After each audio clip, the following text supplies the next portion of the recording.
কয়লা বোঝাই লরি থেকে উদ্ধার প্রচুর পরিমাণ বিলেতি মদ।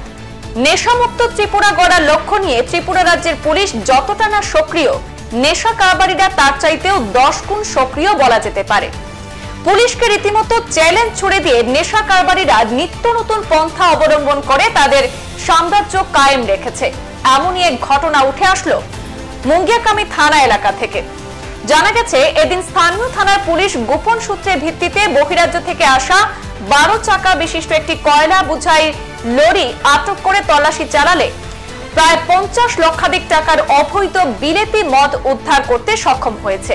এই কাণ্ডে ত্রিপুরা মুঙ্গিয়াকামি থানার পুলিশ জানিয়েছে, NL01AG 1482 নম্বরে কয়লা বোঝাই একটি লরি আসাম থেকে আগরতলার উদ্দেশ্যে যাওয়ার সময় আসাম আগরতলা 8 নম্বর জাতীয় সড়কের স্বপ্নাবাড়ি নাকা চেকপোস্টে পৌঁছালে লরিটি দাঁড় করায় পুলিশ। পরে লরিতে যথারীতি তল্লাশি চালালে কয়লার নিচ থেকে উদ্ধার করা হয় প্রায় 400 কার্টন বিলেতি মদ, যার বাজার মূল্য কালোবাজারি মূল্য প্রায় 50 লক্ষাধিক টাকা। ধারণা করা হচ্ছে, আসাম এবং মেঘালয় রাজ্যে বিলেতি মদের দাম কম থাকার ফলে অধিক মুনাফা লাভ এবং রাজস্ব ফাঁকি দেওয়ার মতলবে আগরতলায় কোনো লাইসেন্স প্রাপ্ত বিলেতি মদের দোকান মালিক এই বাজেয়াপ্ত করা নেশা সামগ্রীগুলি নিয়ে এসেছে। তবে পুলিশ সক্রিয় ভূমিকা নিলেই এই কাণ্ডে জড়িত রাঘব বোয়ালরা বেরিয়ে আসার সম্ভাবনা প্রবল বলে সচেতন মহল মনে করছে। পুলিশ লরি সহ চালককে গ্রেপ্তার করে নিজেদের হেফাজতে নিয়ে সুনির্দিষ্ট NDPS ধারায় মামলা রুজু করে ঘটনার তদন্ত শুরু করেছে।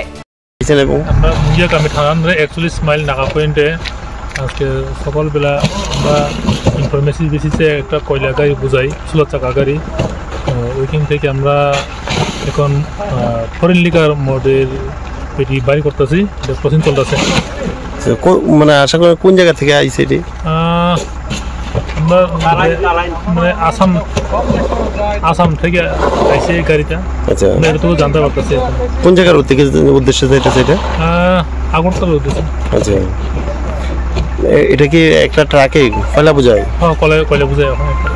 আচ্ছা, আনুমানিক কত টাকা হইতে পারে? এগুলি তো আমরা পুরো করার পরেই জানতে পারবো। আচ্ছা, আর কয়লাগুলো কি ওইগুলো কি সিজ করা হবে না?